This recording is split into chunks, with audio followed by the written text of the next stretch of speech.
कि ये जो रोड आप बना रहे, this is the asset of our country. We need to reduce the cost of construction without compromise with the quality of construction. आप देख सकते हैं कि इस वीडियो क्लिप में road transport and highways minister Nitin Gadkari ji बात कर रहे हैं इंडिया के रोड्स की. उनका मानना है कि भारत में सिर्फ रोड्स ही नहीं बल्कि हाई क्वालिटी के रोड्स बनने चाहिए. रिसेंटली रोड कनेक्टिविटी के मामले में इंडिया चाइना को पीछे छोड़ चुका है. भारत इस समय दुनिया का सेकंड लार्जेस्ट रोड कनेक्टिविटी वाला देश है और जहां आजादी से पहले इंडिया में सिर्फ 21,378 किलोमीटर लेंथ की रोड थी, वहीं अब भारत में 1,61,350 किलोमीटर के नेशनल हाईवेज मौजूद हैं. दोस्तों, आंकड़े इंडिया में आज एक हाईवे रेवोल्यूशन का फेस बन गए हैं. लेकिन क्या आप ये जानते हैं कि इंडिया में ये हाईवे रेवोल्यूशन कैसे शुरू हुआ? ये रेवोल्यूशन इंडिया को डेवलप करने में कैसे मदद कर रहा है और इंडिया को इतने हाईवेज की जरूरत क्यों है? तो आपने ये कई बार सुना होगा कि इंफ्रास्ट्रक्चर डेवलपमेंट की बैकबोन है, लेकिन ऐसा क्यों कहा जाता है? आइए इसको एक एग्जाम्पल से समझने की कोशिश करते हैं. आपके मन में क्या कभी ये सवाल आया कि दुनिया की रिच कंट्रीज आखिर रिचर क्यों होती जा रही हैं? या देश के बाकी पार्ट्स कुछ पार्ट्स के मुकाबले ज्यादा रिच क्यों होते हैं? देखिए, सवाल का बहुत ही सिंपल सा जवाब है और जवाब यह है कि इन जगहों पर रहने वाले लोगों के पास बेटर इंफ्रास्ट्रक्चर एक्सेस अवेलेबल होता है. अगर आपकी इलेक्ट्रिसिटी सप्लाई स्टेबल नहीं है, आपके आसपास के रीचेबल एरिया में डिसेंट हाईवेज नहीं है, आपके पास रेलवे स्टेशंस और एयरपोर्ट पर पहुंचने के रास्ते अवेलेबल नहीं है, तो ऑटोमेटिकली आपकी क्वालिटी ऑफ लाइफ और प्रोडक्टिविटी लो हो जाएगी. ऐसे में सिंपली गुड इंफ्रास्ट्रक्चर खासतौर पर बैकवर्ड एरियाज में क्वालिटी ऑफ लाइफ को इम्प्रूव करने में हेल्प करते हैं. साथ ही इससे उन एरियाज में इन्वेस्टमेंट अपॉर्चुनिटीज भी इंक्रीज होती है. लेकिन दोस्तों, इस इंफ्रास्ट्रक्चर को बिल्ड करने का पहला फेज है बिल्डिंग रोड्स एंड हाईवेज, जिसके जरिए डेवलपमेंट देश के सबसे पिछड़े कोने के आखिरी इंसान तक पहुंचाया जा सके. देखा जाए तो खराब रोड्स और पुअर कनेक्टिविटी की वजह से इंडियाज लॉजिस्टिक कॉस्ट जीडीपी का 13 to 14% तक पहुंच जाता है. इसके कंपैरिजन में अगर हम बाकी डेवलप्ड और डेवलपिंग कंट्रीज जैसे कि यूनाइटेड स्टेट्स और नीदरलैंड्स को देखें तो इन कंट्रीज में लॉजिस्टिक कॉस्ट 8% से भी कम है. ये हमेशा से देखा गया है कि better expressways and highways logistic cost को रिड्यूस करने में एक बहुत ही मेजर रोल प्ले करते हैं. साथ ही किसी भी देश की थ्राइविंग इकोनॉमी भी हाईवेज पर ही रिलाई करती है. हाईवेज इंडियन इकोनॉमी का डोमिनेटिंग सेगमेंट है और इसी के साथ ही रोड नेटवर्क्स इंडिया के ग्रोथ में एसेंशियल रोल प्ले करते हैं. ये सेक्टर इंडिया की जीडीपी में मोर देन 3.6% कंट्रीब्यूट करता है. ट्रैवलिंग के लिए इंडिया का 85% पैसेंजर ट्रैफिक रोड नेटवर्क को यूज करता है. ऐसे में अगर गुड्स एंड कमोडिटीज की बात करें तो देश के 64.5% गुड्स बाय रोड से ट्रांसपोर्ट किए जाते हैं. यही वजह है कि इंडिया ने पिछले 2 डिकेड्स में रोड और हाईवे डेवलपमेंट में एक माइलस्टोन अचीव किया है. अप्रैल 2014 और नवंबर 2021 के बीच इंडिया के नेशनल हाईवेज 54% इंक्रीज हुए हैं. जहां 2014 में इंडिया में 91,248 किलोमीटर रोड थी, वहीं नवंबर 2021 तक आते आते रोड नेटवर्क 1,40,937 किलोमीटर का हो गया है. और इसी इंफ्रास्ट्रक्चर डेवलपमेंट की ग्रोथ को भारत के हाईवे रेवोल्यूशन की तरह देखा जा रहा है. ऐसे में आइए ये समझते हैं कि इंडिया में हाईवे रेवोल्यूशन किस तरीके से आ रहा है. आज देश के इंफ्रास्ट्रक्चर में हाईवेज का एक लार्ज स्केल में कंस्ट्रक्शन हो रहा है. लेकिन आज इतने बड़े स्केल में दिखने वाले इस हाईवे रेवोल्यूशन की शुरुआत होती है लेट 90s से, जब भारत के तत्कालीन प्रधानमंत्री अटल बिहारी वाजपेयी जी ने इंडिया को एक डेवलप्ड नेशन के तौर पर एस्टैब्लिश करने का एक सपना देखा था. दोस्तों, उस दौर की डेवलपिंग कंट्रीज लाइक चाइना को कंपटीशन देते हुए भारत ने अपना first national highway development programme launch किया और इसके लिए इंडिया ने 1988 में national highway authority of India यानी कि NHAI को एस्टैब्लिश किया, जिसके बाद भारत में हाईवे कंस्ट्रक्शन का काम बहुत तेजी से शुरू हो गया. देखा जाए तो NHAI के फाउंडिंग मेंबर इंडियन आर्मी के इंजीनियरिंग कोर्स से थे और ऐसा इसलिए था क्योंकि प्रधानमंत्री अटल बिहारी वाजपेयी जी का मानना था कि हाईवे इंफ्रास्ट्रक्चर के कंस्ट्रक्शन में मिलिट्री लाइक अर्जेंसी और कमांड के लिए फाउंडिंग मेंबर्स का आर्मी से होना जरूरी था. और फिर इसी के बाद इंडिया में हाईवे रेवोल्यूशन ने अपनी पेस पकड़ ली. लेकिन दोस्तों, पॉलिटिकल इंस्टेबिलिटी के चलते जिस डेवलपमेंट का सपना फॉर्मर पीएम अटल बिहारी वाजपेयी जी ने देखा था, वो उस स्पीड से सक्सेसफुल नहीं हो पाया. देखा जाए तो साल 2014 के बाद से इस हाईवे रेवोल्यूशन को एक नया बूस्ट मिला. Ministry of road transport and highways के डेटा के मुताबिक भारत ने 2013 तक आते आते हर दिन करीब 3 किलोमीटर का हाईवे कंस्ट्रक्ट किया. लेकिन 2014 के बाद हाईवे कंस्ट्रक्शन का पेस 3 किलोमीटर पर डे से 2014-15 में 12 किलोमीटर पर डे तक राइज हो गया. और 2015 में हाईवेज डेवलपमेंट को प्रायोरिटी देते हुए एक डेडिकेटेड प्रोग्राम भारतमाला प्रोग्राम भी लॉन्च किया गया, जिसके अंडर 100 न्यू अर्बन या फिर इकोनॉमिक कॉरिडोर्स को ऐड करने का प्लान है. दोस्तों इसमें करीब $74 बिलियन का कॉस्ट आया है। हाईवे कंस्ट्रक्शन में एक राइज 2020 से 21 में भी देखने को मिला, जब per day 34 kilometre per day तक इसका रेट पहुंच गया और आज भारत हाईवे कंस्ट्रक्शन के मामले में लगभग 40 किलोमीटर पर डे के रेट को अचीव करने वाला है। साथ ही दोस्तों इंडियन गवर्नमेंट का टारगेट है कि डेली हाईवे कंस्ट्रक्शन को 100 किलोमीटर पर डे के रेट तक ले जाना है और कहा यह जा रहा है कि हाईवे रेवोल्यूशन इंडियन इकोनॉमी को 2025 तक 5 ट्रिलियन की इकोनॉमी अचीव करने में हेल्प करेगा। दोस्तों building a nation not just roads के टैगलाइन के साथ इंडिया का हाईवे प्रोग्राम रोड कनेक्टिविटी के मामले में चाइना को पीछे छोड़ते हुए यूएस के बाद सेकंड लार्जेस्ट रोड कनेक्टिविटी वाला देश बन गया है। गवर्नमेंट ने national highways authority of India का 2023 और 24 के बजट में 2.71 लाख करोड़ रुपीस एलोकेट किया है, जबकि 2022 और 23 के लिए estimated original budget 1.99 lakh crore rupees था। देखा जाए तो साल के आखिर तक ministry 2.17 lakh crore rupees spend कर देगी, जो कि इंडियन डेमोक्रेसी की हिस्ट्री में हाईएस्ट एलोकेशन है। साथ ही अमाउंट एलोकेशन में इतना लार्ज जंप इस बात को इंडिकेट करता है कि गवर्नमेंट ज्यादा से ज्यादा हाईवे प्रोजेक्ट्स को कंप्लीट करना चाहती है।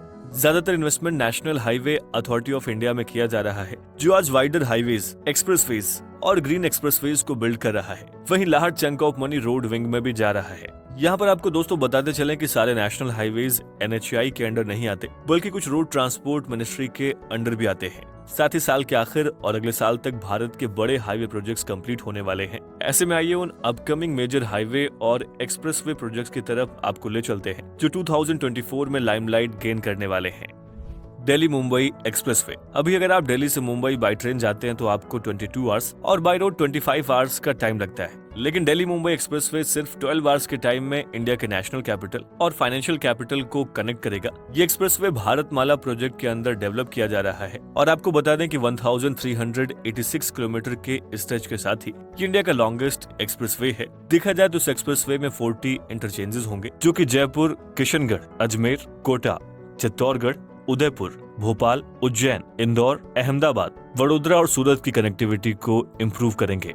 साल की शुरुआत में 12 फरवरी 2023 को दिल्ली मुंबई एक्सप्रेसवे के फर्स्ट स्ट्रेच यानी कि दिल्ली दौसा लालसोट सेक्शन का इनॉग्रेशन प्रधानमंत्री नरेंद्र मोदी ने किया था और दिल्ली मुंबई एक्सप्रेसवे का estimated cost 1 lakh crore rupees है। मुंबई नागपुर एक्सप्रेसवे। ये एक्सप्रेसवे मुंबई से नागपुर को कनेक्ट करेगा, जिससे लोग मुंबई से नागपुर के डिस्टेंस को सिर्फ 8 आवर्स में कवर करने में एबल होंगे। इससे पहले मुंबई से नागपुर पहुंचने में करीब 17 आवर्स का समय लगता था। देखा जाए तो मुंबई नागपुर एक्सप्रेसवे इन दोनों सिटीज के बीच एक बैकवर्ड रीजन में भी गेम चेंजर साबित होगा। 700 kilometre long Mumbai Nagpur expressway के नागपुर से शिरडी वाले 520 किलोमीटर स्ट्रेच को दिसंबर 2022 में ही ओपन कर दिया गया था और आने वाले 5 से 6 महीनों में एक्सप्रेसवे कंप्लीट हो जाएगा, जिसकी total estimated cost 55,000 crore rupees है। दिल्ली अमृतसर कटरा एक्सप्रेसवे। दोस्तों Delhi Amritsar Katra expressway 648 kilometre long है। ये एक्सप्रेसवे जम्मू कश्मीर के कटरा, जो कि वैष्णो देवी मंदिर के लिए काफी फेमस है, उसे दिल्ली के बहादुरगढ़ बॉर्डर से कनेक्ट करेगा। देखा जाए तो इस एक्सप्रेसवे के ऑपरेशन में आने के बाद ये अमृतसर, नकोदर और गुरदासपुर को कुछ घंटे में ही कवर कर लेगा। साथ ही दिल्ली अमृतसर कटरा एक्सप्रेसवे के फर्स्ट फेज की कॉस्ट करीब 25,000 करोड़ रुपीस है। गंगा एक्सप्रेसवे। दोस्तों 594 किलोमीटर लॉन्ग गंगा एक्सप्रेसवे 6 लेन एक्सप्रेसवे है। ये हापुड़, बुलंदशहर, अमरोहा, संभल, शाहजहांपुर, बदायूं, हरदोई, उन्नाव, प्रतापगढ़ और रायबरेली के साथ ही करीब 12 बड़े शहरों को कवर करेगा, जिसके एस्टिमेटेड कॉस्ट करीब 40,000 करोड़ रुपीस है। Ahmedabad Dholera expressway 109 kilometre long ये 4 lane access controlled expressway Sarkhej के सरदार पटेल रिंग रोड से धोलेरा स्पेशल इन्वेस्टमेंट रीजन यानी कि SIR को धोलेरा इंटरनेशनल एयरपोर्ट नवागम के थ्रू कनेक्ट करेगा और इसकी एस्टिमेटेड कॉस्ट 3,500 करोड़ रुपीस है। दोस्तों ये तो रही एक्सप्रेसवेज की बात, लेकिन आपको बता दें कि नेशनल हाईवेज एक्सप्रेसवेज से अलग होते हैं और ऐसा इसलिए है क्योंकि इसमें 4 लेन्स होती हैं, जबकि एक्सप्रेसवेज में सिर्फ 6 to 8 लेन्स होती हैं। दोनों के बीच एक और डिफरेंस ये है कि एक्सप्रेसवे में कंट्रोल ट्रैफिक होता है, यानी कि व्हीकल्स लिमिटेड स्पॉट से ही एंटर कर सकते हैं। वहीं हाईवेज वेरियस पॉइंट्स पर मल्टीपल रोड से मर्ज होते हैं। देखा जाए तो हाईवेज इंडिया के मेजर पोर्ट्स, सिटीज और स्टेट कैपिटल को कनेक्ट करते हैं, इसीलिए इनको इंडियन रोड नेटवर्क का बैकबोन कहा जाता है। दोस्तों हाईवेज और अपकमिंग एक्सप्रेसवेज के साथ ही हमने हाईवे रेवोल्यूशन को भी समझ लिया। आइए अब ये समझते हैं कि कैसे नियर फ्यूचर में इंडिया को डेवलप बनाने में मदद करेगा। दोस्तों road infrastructure most crucial public resource है और ऐसा इसलिए है क्योंकि बिग सिटीज और टाउन्स को एक दूसरे से कनेक्ट करते हैं, जिससे कि दोनों के बीच ट्रेड और कॉमर्स प्रमोट होता है। रोड बिल्डिंग से इकोनॉमिक सेक्टर्स जैसे कि स्टील, सीमेंट, ऑटो इंडस्ट्री और रियल एस्टेट को भी बेनिफिट होता है। आने वाले सालों में एक स्टर्डी रोड नेटवर्क इंडिया की स्विफ्ट इकोनॉमिक रिकवरी में भी क्रूशियल पिलर बन जाएगा। डेवलप्ड हाईवे और रोड नेटवर्क से इंडिया के एम्प्लॉयमेंट स्टेटस में एक इमीडिएट पॉजिटिव इम्पैक्ट देखने को मिलेगा। साथ ही कंट्री के मैन्युफैक्चरिंग ग्रोथ में भी बेनिफिशियल होगा, जैसा कि इंडिया का कनेक्टिविटी सिस्टम एंटायरली स्ट्रीमलाइंड होने वाला है। ऐसे में स्टेट्स के बीच कनेक्टिविटी इजी कर देगा। साथ ही सिटीजन्स को कंफर्ट और ease transportation of goods and service भी अचीव हो पाएगी। देखा जाए तो इसी के साथ ही लॉजिस्टिक भी इजी और अफोर्डेबल हो जाएगा और इसके कई इनडायरेक्ट बेनिफिट्स भी एग्जिस्ट करते हैं, जैसे कि हाईवेज और रोड नेटवर्क्स डेवलप करने से लोकल पॉल्यूशन लेवल कम होता है, क्योंकि खराब सड़कों में जहां फ्यूल कंजम्पशन ज्यादा होता है वहीं कार्बन एमिशन भी प्रमोट होता है। दोस्तों, रोड्स डेवलप होने से एनवायरमेंटल सेफ्टी इंक्रीज होगी, साथ ही वीकेंड ट्रैवलिंग को एनकरेजमेंट मिलेगी और ट्रैफिक जैम भी रिड्यूस होंगे, जिससे कि एक्सीडेंट्स भी कम देखने को मिलेंगे। साथ ही साथ रिमोट एरियाज में बेटर रोड कनेक्टिविटी से बच्चे हाई स्कूल्स और हायर एजुकेशन के लिए बाहर जा पाएंगे। एजुकेशन को भी प्रमोशन मिलेगा और गर्ल चाइल्ड एजुकेशन लेवल भी इंक्रीज होगा।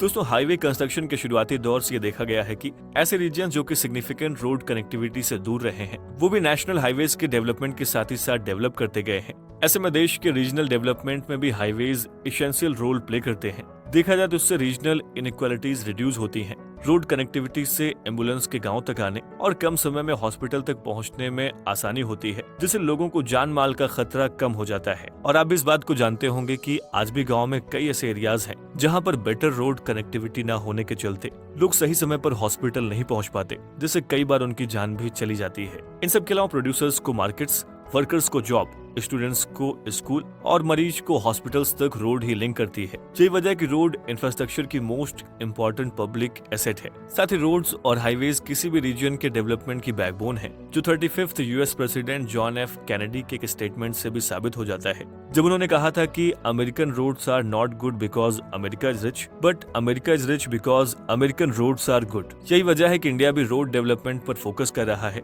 भारत में सिर्फ इसी टेन्योर के अंदर करीब 50,000 किलोमीटर हाईवेज के कंस्ट्रक्शन कर लिए गए हैं और अगर ऐसे ही कंस्ट्रक्शन होता रहा तो नो डाउट नियर फ्यूचर में इंडिया के हर गांव तक रोड कनेक्टिविटी अवेलेबल हो जाएगी। दोस्तों, इंडिया ने रिसेंट ईयर्स में विजिबल ग्रोथ की है, जिसमें सबसे बड़ा रोल हाईवेज का ही रहा है। ऐसे में आने वाले समय में जिस ग्रोथ का विजन इंडिया देख रहा है, उसके लिए नितिन गडकरी जी के वर्ड्स में कहें तो भारत को लेस कंस्ट्रक्शन कॉस्ट में हाई क्वालिटी रोड्स को बनाने की जरूरत है और जिस तरीके से इस पर काम किया जा रहा है, हमें ये पूरी उम्मीद है कि ये हाईवे रेवोल्यूशन इंडियन इकोनॉमी के लिए गेम चेंजर साबित होगा। वैसे दोस्तों, आपकी इस मुद्दे पर राय क्या है, हमें इस वीडियो के कमेंट बॉक्स में जरूर लिखें।